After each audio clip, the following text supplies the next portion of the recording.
صابون ال5 دقايق، صابون ال5 دقايق يا جماعة. بصوا ما شاء الله ما شاء الله تبارك الله، دي كثافته هو لسه معمول، ده لسه معمول حالا حالا.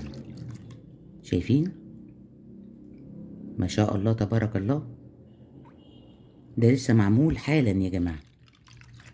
اهو اهو، الله اكبر عليه وعلى جماله. طيب نوريكم اللي معمول قبل كده اهو، ده كمان معمول بقاله 3 ايام.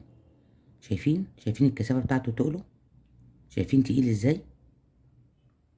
بصوا كأنه بريل، ونعومة وشفاف وريحة ونظافة وجمال، ما شاء الله ما شاء الله. هنبيته لتاني يوم، وهنشوف تاني يوم هيبقى اتقل، وهنزود مية واحنا بنصبن برضو، في منتهى الجمال.